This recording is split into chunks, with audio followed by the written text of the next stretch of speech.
1320 come up in our language or our conversation, we're talking about racing in a quarter mile. Like, nigga might be racing tonight. People ain't asking questions. Everywhere in the ghetto is dangerous. Please introduce yourself. I'm an active hood rich pool. Tell me about your childhood. As a kid, what did you want to be when you grow up? Shit, I can't remember what I wanted to be exactly. Like, I was gang banging. Start off riding horses, dirt bikes, running up and down the street making go-karts with the crates, the milk crates and the baskets, the shopping carts, and baseball and riding motorcycles, things like that, and horses. And a little situation happened with my brother. See my brother get killed, then I started gang banging. How big was your family? Like, tell me about growing up in Compton. I mean, it's basically rough. You gotta learn how to survive, And, my mama don't do drugs, my daddy, nobody in my family do drugs. I mean, some people smoke some weed, if you consider it as a drug, but we don't consider it as a drug, but some people smoke weed, like my brothers, drink Old English or some shit like that, smoke cigarettes. But other than that, nobody really done drugs. We just basically handling our business to survive. Business of surviving. This was Pooh, and this was his intro, is a bit from an interview that I did with him in May 2017. I spent a lot of time with him thanks to you. You mentioned that if I was doing a documentary on street racing, it was pivotal that I would have talked to Pooh, and so I did. So Edward, what did you make of it?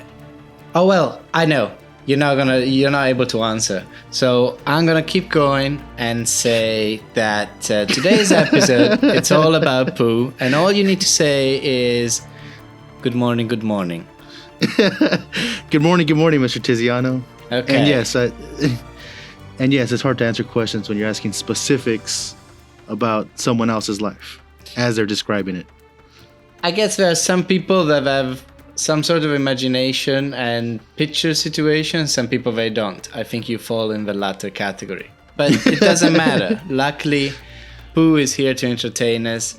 Of course, he comes from a different background and walk of life from me, and I think it's safe to say that that's the same for you, right? Yeah.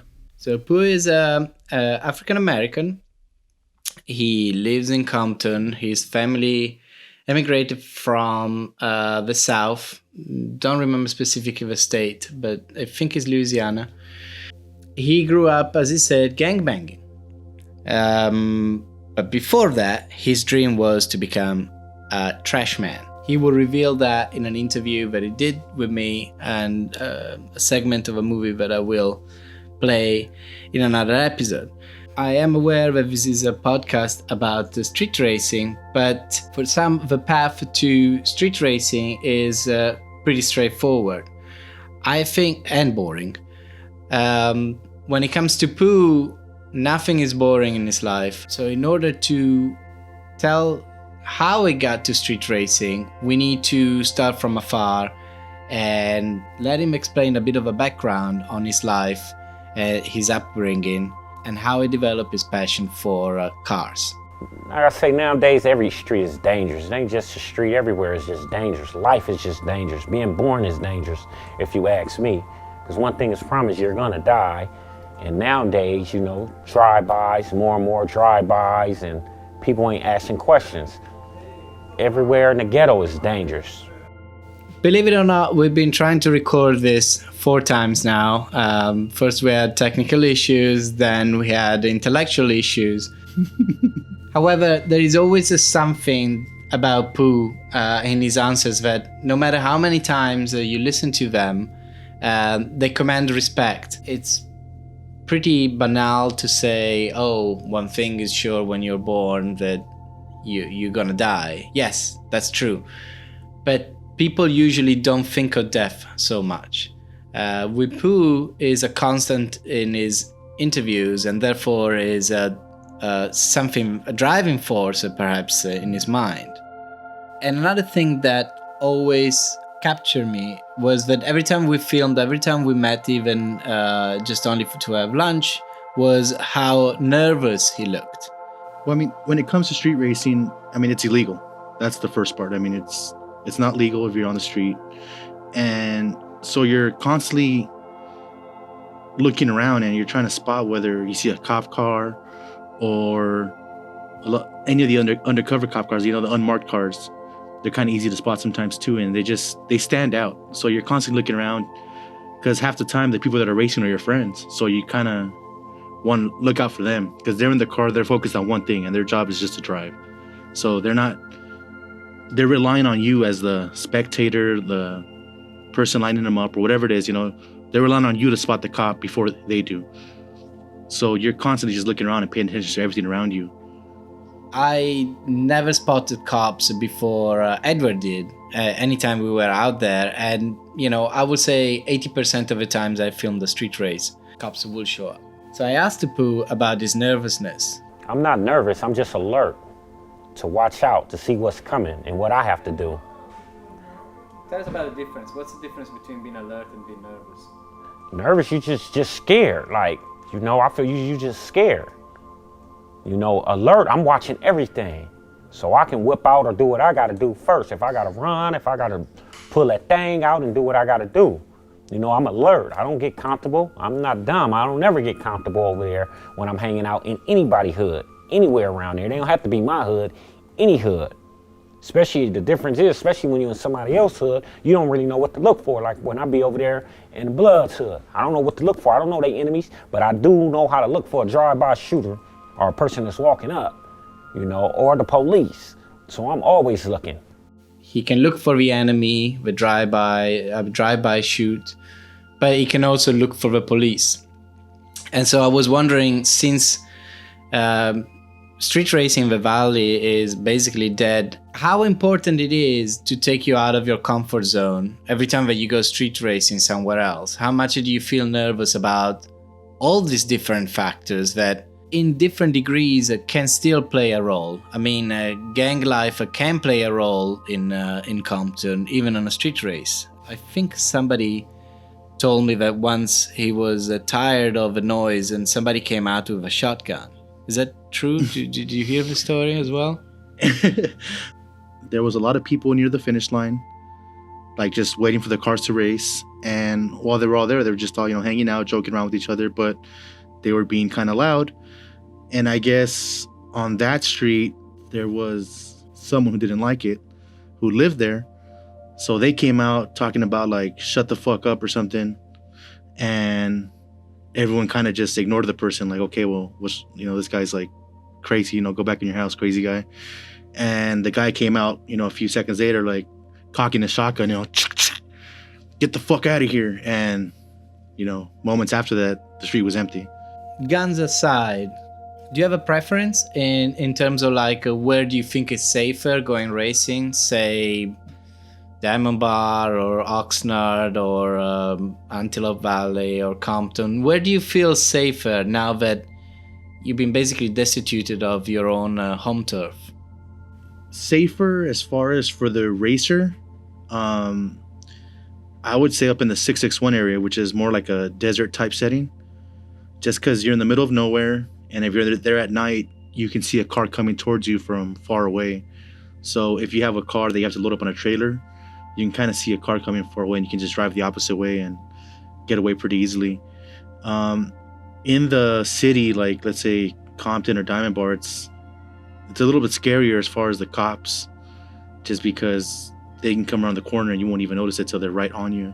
Although I would say the last thing that I filmed for the documentary that would never come out, Chases a Race, is actually Valley Private first and yet last race with his apple fritter. Apple fritter is what Tiziano calls a Trans Am. He says that they're so common that they're like apple fritters from donut shops. But Not only that, the shape looks like a bag of genitals, just like an apple fritter. okay. We were in the 661 area. We were out of the sticks. There was no lights, and yet we couldn't see the police until they turned the lights on, because they came very low. I think even without headlights or something. But in that street, where it was a cul-de-sac, we just got blocked in. Yeah, at that spot specifically, yeah, that you're kind of racing at a dead end in the middle of the desert. But I think we did see them coming, didn't we? Like, didn't we see them as they were approaching? I think there were speculations just because it was a car. So people were like, is that a car? But nobody was willing to pack up until the sirens went up. 1320 come up in our language or our conversation. We're talking about racing in a quarter mile. I'm looking for some 1320ers, you know, things like that. Quarter mile racing. All right, so we are like in the 90s or early 2000s, and you say like, okay, I see the benefits of having fast cars, you know, basically to save my life, right? Right.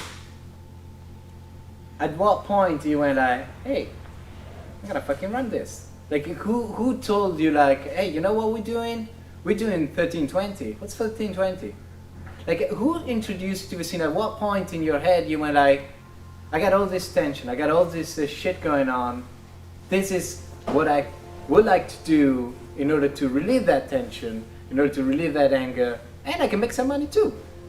Well, I started off going on Crenshaw back in the day. It ain't like how it was now, donuts and all that. Crenshaw, we hung out, we go out there, we gang bang, we shoot, we get shot at, we chase people. So in this clip, we see Pooh lining up with his car. He's in the left lane, and then there's a black Mustang in the right lane, which I think that's the one from Izzy Performance at the time. It was a supercharged Mustang 5.0. Now it's showing them lining up, stalling up. It's a flagger race. There's no flashlight in this one, so it's a point, then the arms come down.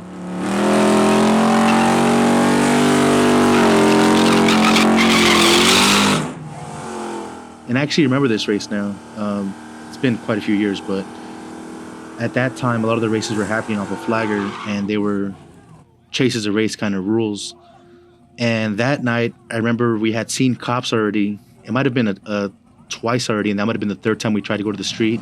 So I want to say that was Macedo driving in the black Mustang, and they had talked before the race and said, look, let's not stay on the street all night. Let's not sit here and play games with each other. Let's just leave when the hands drop and save ourselves the trouble so we both go home at the end of the night. And then Pooh wins the race. I kept a fast car when I was younger on the block doing what I do. All I did was put a posi rear end in a car, and I had 454 or 455 Oldsmobile motors in my car parked on each side of the street, one facing each direction. So when the drive-by shooters come, you know, me and the homies can jump in the car and do what we gotta do. It got deeper and deeper. I started putting money into it. And I seen it was something different that I would like to do. So I put money into it and started racing for money on the street. So that's how I got into it. I mean, for most of us, just picturing this scene, it really belongs to a movie. And I don't mean this with disrespect. I think Pooh is a soul survivor. I enjoy my time with him. And anyone who knows him knows that this is true. It's just not, that kind of person is not a liar. Would you agree with that? Oh yeah, I've never once had any reason to believe he was lying about anything. But it is someone that commands a certain respect. And some people, I wouldn't say that they fear him, but they sort of like are afraid of him. And I think he suffers from it. I think there is some sort of a reputation that he comes with him. For me, before I started going to the races, like in LA and Compton and stuff, I was actually a fan of his YouTube channel. So for me, I kind of felt like I knew him just based off his videos. But I have seen a lot of people, when they see him for the first time, they're kind of anxious to even say hello to him. because they kind of see like they're I don't want to say scared of him, but they do have like that. I can't even describe. It's like I guess yeah, it's somehow borderline fear. Like he intimidates them, and so a lot of times they'll be like, "Oh damn, that's Pooh. I like his videos, but I'm not gonna say anything. I'm gonna stay back." And they'll sit there kind of wanting to say hi, but really won't because they're intimidated by him. The way I approached him, it was this fish out of water attitude that I've been carrying in the scene. I have a funny accent. I come from a land that people don't quite know. I mean, Pooh thought until January, apparently I was Australian. What the hell? He called me up out of the blue, as we do sometimes, we call each other. At the time there were bushfires in Australia. And he called me, asked me if my family was okay. And I was confused by it. And then I realized that the reason was that Pooh thought that I was Australian. I had two really, I think it was with my red Monte Carlo. It was more of a street car, and I just slid it on rims. I remember racing it for like $800 against the Gray Boys, Lil Joe. He in the penitentiary right now, but Lil Joe, we raced. He beat me, so he waited, and I went and got like a 68, 69 Camaro, my mechanics. Then we raced for like, I don't know, like $1,600 the same night, and we won. So basically we was 1-1, you know, and that pumped me up even more. Here Pooh obviously is describing how he went from using a car to escape a drive-by to becoming a street racer. And I just really went all out with the racing. And my first race then, it was for 8 and 8, it's like 1,600. Like 1,600, I was on the motor and I was racing Beto from Izzy Performance, Black Mustang. And he switched his pulleys. He didn't have his race pulleys on there, and he couldn't use race gas just because I was on the motor. We raced like 1,600, and I beat him by like a car. Yeah, I beat him by like a car, and that's when the racing just started flowing from there. And I started adding more and more to my car, and doing more and racing more. That blue car, when he brought it out, it actually, you know, most of the races he did, I think he won most of them. I can think of more wins when I imagine him racing. I can't really think of too many losses, or if any. Like, I think most of them were wins. How does it feel winning? It feel real good. I don't get mad when I lose. It just depends on how I lost. Every race I have lost, every last race I have lost, wasn't because the car was slower. It was because the car got out of line or a driver error. And I don't always drive the car. Every race.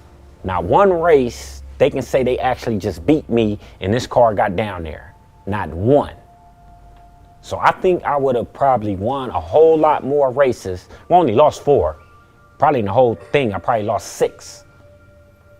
Far as for money, and I don't race for free anyway, so like 5 to 6 races I have lost in all these years. And every last race, it ain't an issue I'm saying the car messed up and this and that. It was shown. It always was a training problem, or the car went a whole nother way. You know, some races I have got in other people's lane and still got down there first and still paid them. It's considered a loss because I paid them. I won the race, but I got in their lane. It really didn't affect them, but I gave them the money anyway because I know in the long run, it's going to come back. So I think what you're trying to say is that you're a fair person. I consider it as being fair. Depends on what situation we're talking about. We're talking about racing. Racing? Oh, yes. I consider I'm fair. We know the rules out here. Oh, everybody knows the rules, but the whole point is a lot of people once they know the rules, they find a way not to respect them. Well, it's all who you are, and if you let a person fuck you, then they gonna fuck you. So far we profiled 3 different street racers. We had Titi Coyote, Valley Private, and now we have Pooh.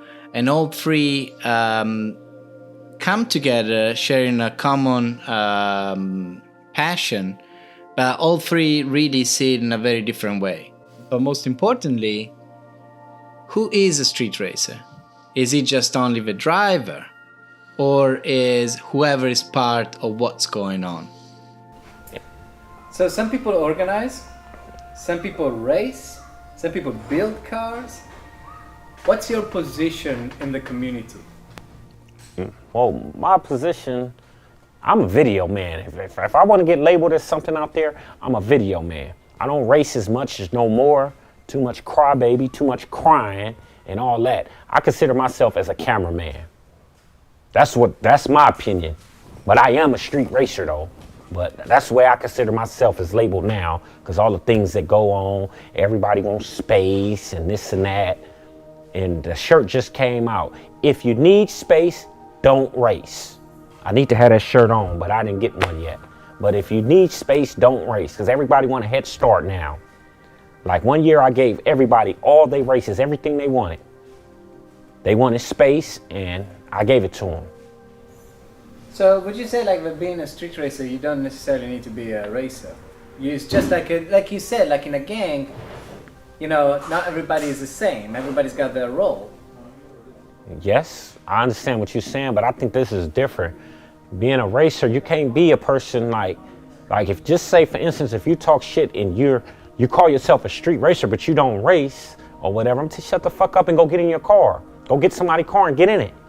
Like you're a cheerleader. You can be part of the crew.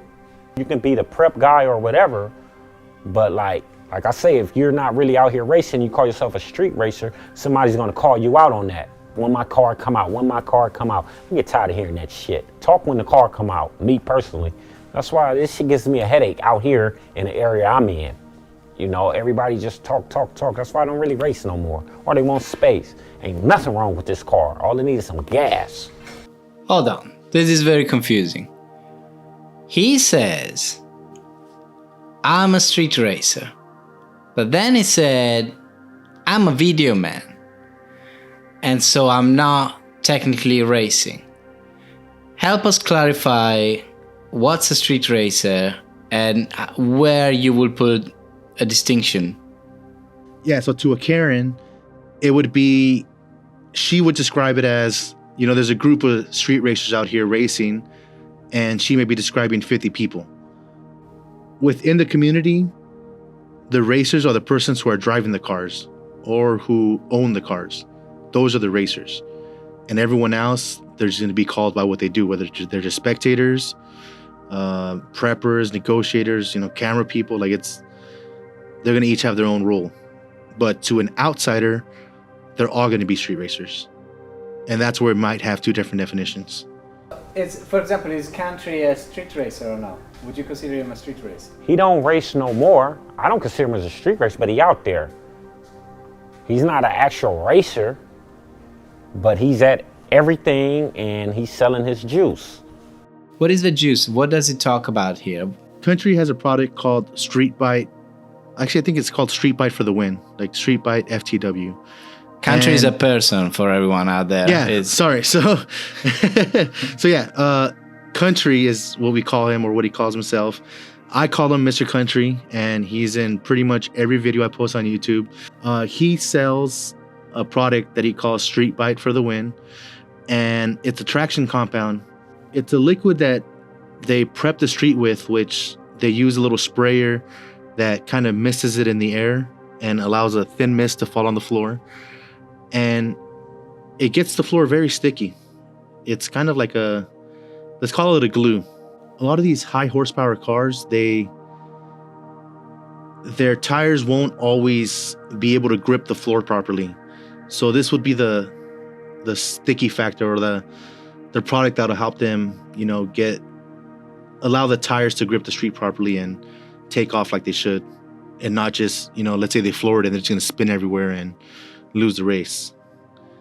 When it comes to racing, you want every possible advantage, and making sure that street is sticky is one of the advantages you want.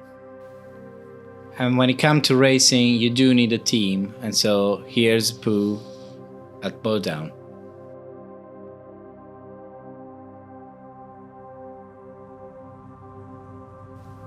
The video shows Pooh driving the blue G body, and he's being guided into the shop.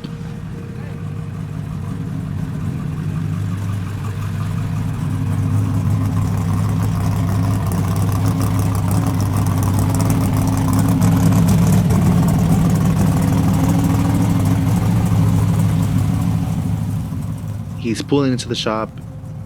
He's getting off the car, and now they're just sitting there talking.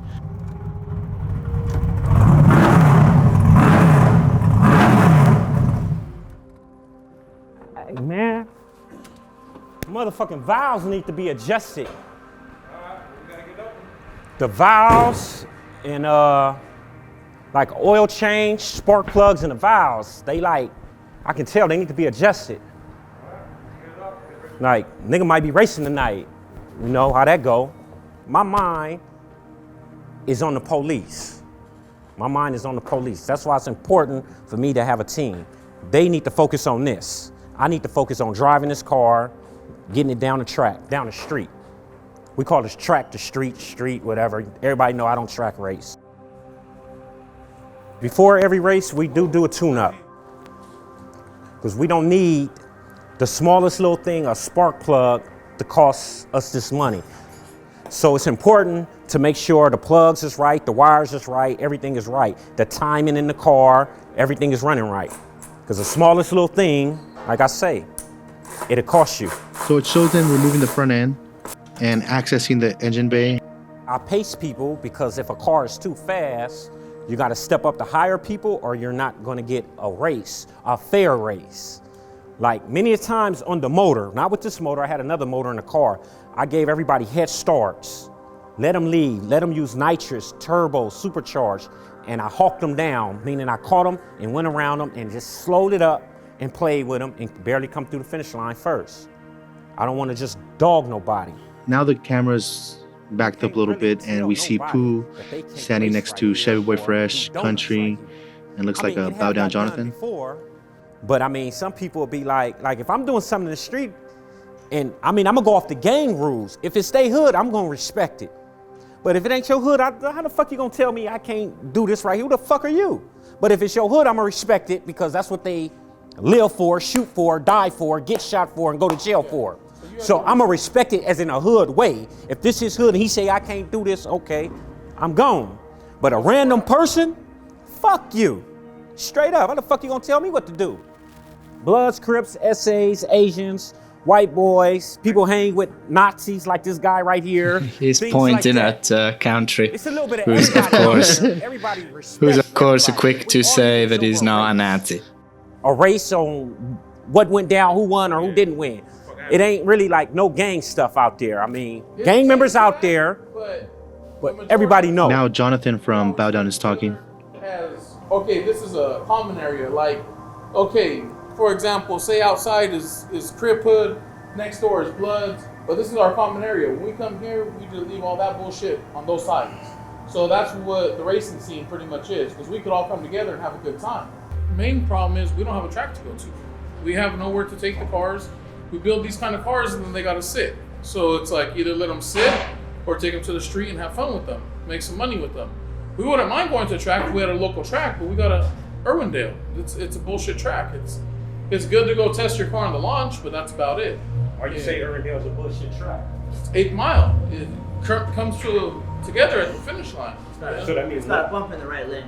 Yeah, it has bumps in the right lane. Horrible bump. You know, it's like, it's not a safe track for a very fast car. Now, if you have a factory car, I have a couple factory cars we take to the track and just have some fun with.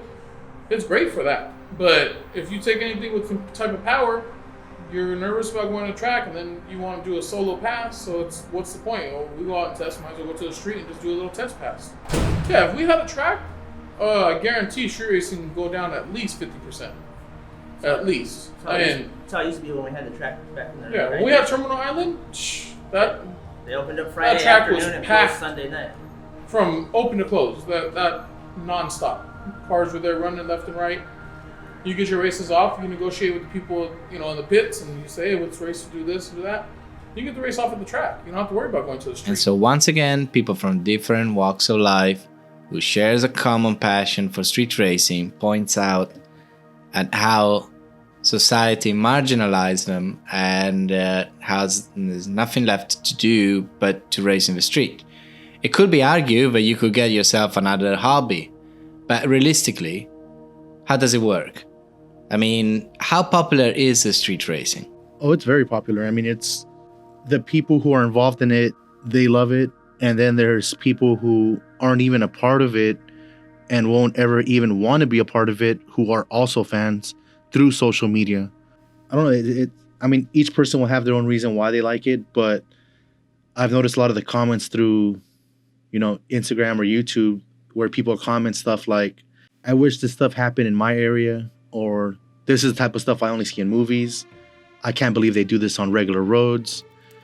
Hey, where are the police? Like, to them, it's almost shocking. Like, it's like, damn, people actually do this for real. Like, it's not just a movie kind of thing.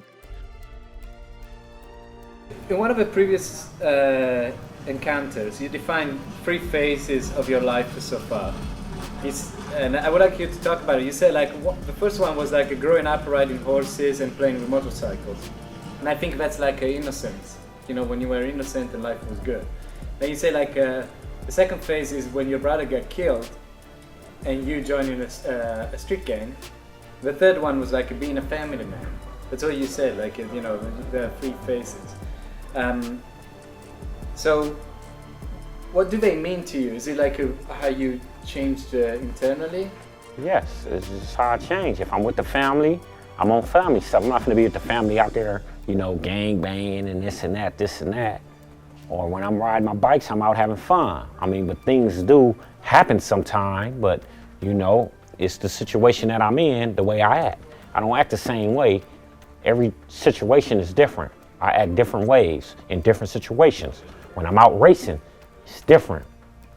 When I'm with my family, it's different. I don't bring gang stuff in the house with my family, around my kids. Things like that. That's how it's different. And so I don't know what we're gonna talk on the next episode, but the next time that we talk in depth about Pooh, we will just listen to the rest of this interview, because I think it's very fascinating, and especially in these times where the Black Lives Matter movement gathered pace, it's important also to realize how much sometimes you're a sitting duck to your surrounding environment. Okay, Mr. Tiziano, we have to cut you off there. We're going off way too long on this. Got to wrap it up here. This will be the end of the episode. Good morning, Mr. Tiziano. I guess someone has a weak bladder. Good morning to you, Edward. Yes, gotta go.